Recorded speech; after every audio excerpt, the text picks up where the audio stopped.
কলকাতা পুলিশের জালে 3 Nigerian cyber প্রতারণার অভিযোগেই গ্রেফতার করা হয়েছে এই 3 জনকে। আরো ডিটেইলস জানবো, রৌনক রয়েছে আমার সঙ্গে। রৌনক, প্রথমে জানতে চাইবো কিভাবে পুলিশের জালে এই 3 নাইজেরিয়ান?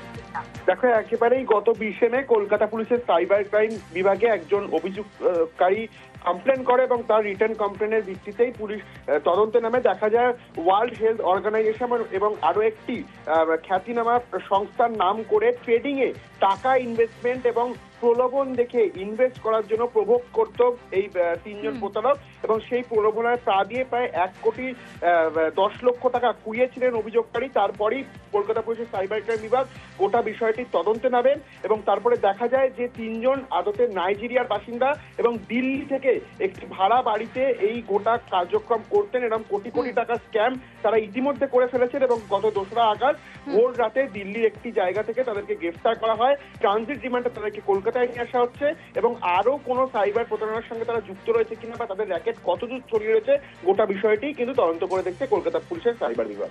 বেশ।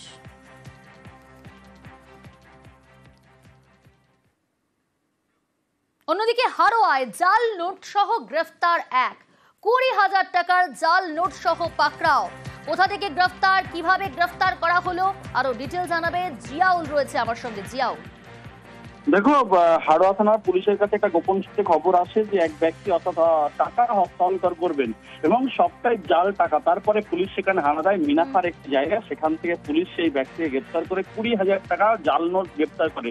প্রসঙ্গত আমাকে জানিয়ে রাখি, দিন 15 আগে সন্দেশখালীর একটি হোটেল থেকে সেখান থেকে প্রায় 9.5 কোটি টাকার জাল নোট উদ্ধার হয়েছিল এবং তখনই পুলিশ জানতে পেরেছিল এই বিপুল পরিমাণে টাকা সীমান্তবর্তী এলাকার বিভিন্ন জায়গায় এটি ছড়ানোর পরিকল্পনা ছিল এবং বেশ কিছু টাকা তারা ছড়িয়ে ফেলেছিল। এবং তারপরই দেখা যাচ্ছে সন্দেশখালী, হিঙ্গলগঞ্জ, হাসনাবাদ এবং এই হাড়োয়ায় পরপর জাল নোট টাকা উদ্ধার হচ্ছে এবং মূলত এই টাকায় তারা ছড়িয়েছিল এবং তারপরে এই ব্যক্তি একা নাকি এই জাল নোট কারবারির জাল অনেক দূর বিস্তৃত, কি জানা যাচ্ছে পুলিশ সূত্রে? দেখো, শরীফ উদ্দিন মোল্লা ইনি মূলত মিনাখার বাসিন্দা, ফলে এর আগেও মিনাখায় একাধিক জায়গায় উদ্ধার হয়েছে টাকা, তারপরে হাড়োয়ায় অর্থাৎ একটা চক্র কাজ করছিল। বিভিন্ন জায়গায় এই অল্প অল্প টাকা, বিভিন্ন জায়গায় এই জাল নোট সেগুলো ছড়ানো হচ্ছিল এবং তারপরেই সেই টাকা বাজারে চলে আসছিল এবং সেই গোপন সূত্রে খবর হাড়োয়া থানার পুলিশ এই শরীফকে ইতিমধ্যে গ্রেপ্তার করে এবং তার কাছ থেকে এই 20,000 টাকা উদ্ধার করে ওই জাল নোট। কিন্তু এই 20,000 টাকা কোথায় পেল সবটাই যেন তদন্ত করে দেখছে হাড়োয়া থানার পুলিশ। বেশ,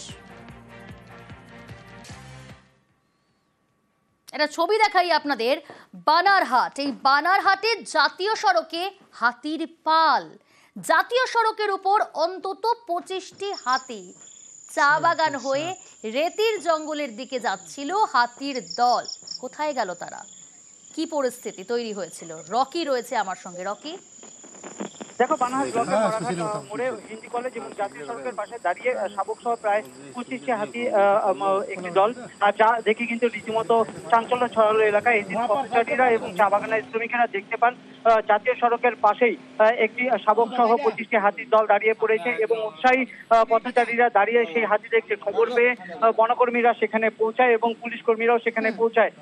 বন দপ্তর সূত্রে জানা গিয়েছে যে এই হাতির দলটি হলদিবাড়ি চা বাগান হয়ে রেতির জঙ্গলে ফিরছিল, খাওয়ার উদ্দেশ্যে রাতের বেলা এলাকা পারাপার করছিল। ভোরের আলো ফুটে যাওয়ায় হাতিগুলি সেখানে দাঁড়িয়ে পড়ে। বাগানের চা শ্রমিকেরা কাজ করছে, তাই হাতিগুলিকে জঙ্গলে ফেরানো এখন সম্ভব নয়। সন্ধ্যা হলে সেই হাতিগুলিকে ফের জঙ্গলে ফেরানোর চেষ্টা করবে বন দপ্তর এবং গোটা ঘটনায় কিন্তু নিরাপত্তার ব্যবস্থা করেছে পুলিশ এবং বন দপ্তর ওই এলাকায়। বেশ, এখানে দেখলাম যে হাতি এসেছে জঙ্গল থেকে, মাঝে মাঝেই আসে, আমরা তো এই রাস্তা দিয়ে যাই, আগেও দেখেছি। এটা কোথায়? এটা মরাঘাট ফরেস্টের মধ্যে পড়ে। তো এখানে চা বাগান ক্রস করে ওরা এইদিকে মাঝে মাঝেই চলে আসে। 5-6টার বেশি হাতি রয়েছে এখানে। তো এটা কি সবসময় বেরোয় এখানে? না, সব সময় বেরোয় না, অনেক সময় দেখা, আমরা যখন স্কুলে যাই তখন দেখি রাস্তার মধ্যে মানে হাতির পুলিশ পড়ে আছে, তখন বোঝা যায় যে হয়তো সকালের দিকে বেরিয়েছিল। কিন্তু এরা যে মাঝে মাঝে এই রাস্তা দিয়ে যায় সেটা বোঝা যায়, কারণ মাঝে মাঝে এই রাস্তায় হাতির পুলিশ পড়ে থাকে, তখন হয়তো রাতের দিকে গেছে বা সকালের দিকে গেছে। এরা হচ্ছে হলদিবাড়ি বাগান থেকে বিন্নাগুড়ি বাগানে রেতি জঙ্গলে যাওয়ার চেষ্টা করতে। এবার হচ্ছে দিনের বেলা এদেরকে ড্রাইভ করা যাবে না, কারণ হচ্ছে বাগানে শ্রমিকরা কাজ করছে। এদেরকে সারাদিন পাহারা দিয়ে রাখতে হবে, সন্ধ্যার পরে এদেরকে মুভমেন্ট করানো হবে। বর্তমানে এয়ারফিল্ডে আছে, সারাদিন নজরদারি চালানো হবে। কাকসা এবং লাউদোহার বনাঞ্চলে বাড়ছে নেকড়ের সংখ্যা। গত 9 বছরে নেকড়ের সংখ্যা 4 থেকে বেড়ে এখন 28। তাদের গতিবিধির উপর নজর রাখতেই বসানো হয়েছে ট্র্যাপ ক্যামেরা।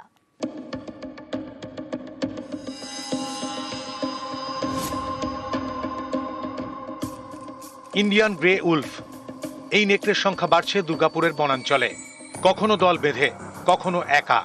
ট্র্যাপ ক্যামেরায় ধরা পড়েছে সেই ছবি, মিলেছে পায়ের ছাপ।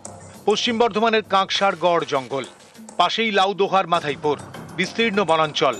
2016 সালে এখানে প্রথম নেকড়ের দেখা মেলে, তখন সংখ্যা ছিল 4। 9 বছরে সেই সংখ্যা বেড়ে এখন প্রায় 28। নেকড়ের গতিবিধির ওপর নজরদারি রাখতে বসানো হয়েছে 12টি ট্র্যাপ ক্যামেরা। বেশ কিছু জায়গায় ক্যামেরা ট্র্যাপ বসিয়েছে এবং যে ছবিগুলো তার থেকে পাওয়া যাচ্ছে বেশ সন্তোষজনক সেই রেজাল্ট পাওয়া গেছে। আমরা নিজেরা বিভিন্ন মিটিং করছি তাদের সঙ্গে যে এদেরকেও বাঁচতে দিন, এরা প্রায় বিলুপ্ত প্রায় প্রাণী। দুর্গাপুরের বনাঞ্চলে বাড়ছে নেকড়ের সংখ্যা। এই বনাঞ্চলের পাশে জনবসতি রয়েছে। তাদের দাবি, অনেক সময় লোকালয়ে ঢুকে পড়ে নেকড়ে, হাঁস মুরগি তুলে নিয়ে যায়, তাই সঙ্গী আতঙ্ক। এ বিষয়ে বাসিন্দাদের সচেতন করতে উদ্যোগ নিয়েছে বন দফতর। একসাথে দুটো থাকে, কোনো কোনো ক্ষেত্রে 3টে, কোনো কোনো ক্ষেত্রে 5টাও থাকতে পারে।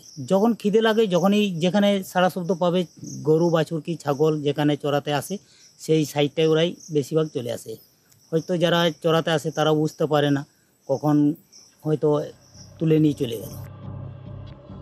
বন দপ্তরের তরফ থেকে বিশেষ নজরদারি চালানো হচ্ছে এই নেকড়ে সংরক্ষণের জন্য। পাশাপাশি বিভিন্ন বনাঞ্চলে ট্র্যাপ ক্যামেরাও বসানো হয়েছে বন দপ্তরের তরফ থেকে। দুর্গাপুর থেকে অর্পণ চক্রবর্তী, নিউজ 18 বাংলা। ফের খাঁচাবন্দি চিতাবাঘ। কালচিনির চা বাগানে খাঁচাবন্দি চিতাবাঘ। খাঁচাবন্দি চিতাবাঘ কালচিনির চা বাগানে খাঁচাবন্দি। মাঝে মধ্যে সেখানে আতঙ্ক ছড়ায় স্থানীয়দের মধ্যে, কারণ চিতাবাঘের দেখা পাওয়া যায়।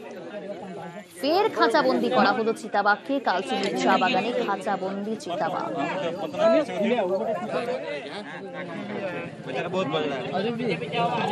কালচিনির চা বাগানে খাঁচাবন্দি চিতাবাঘ।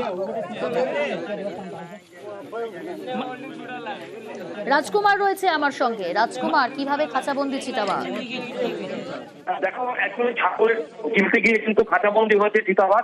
কালচিনির চা বাগান প্রায় 10-15 দিন আগে থেকে বেশ কয়েকটি চিতাবাঘ এই চা বাগানে বিভিন্ন এলাকায় দেখা গেছিল এবং তার জেরে কিন্তু এলাকার বেশ কিছু কুকুর, শূকর, বাছুর এই সমস্ত সাবার করছিল। ফলে চা বাগানের বাসিন্দারা আতঙ্কিত ছিল। অবশেষে ছাগলের টোপ দিয়ে খাঁচাপথে বন দপ্তর, বক্সা টাইগার রিজার্ভ কর্তৃপক্ষ সেই ছাগলের টোপ গিলতে গিয়ে খাঁচাবন্দি হয়েছে চিতাবাঘ এবং এই চিতাবাঘ খাঁচাবন্দি হওয়ায় কিন্তু স্বস্তির নিঃশ্বাস ফেলছেন কালচিনি চা বাগানের বাসিন্দারা। বেশ।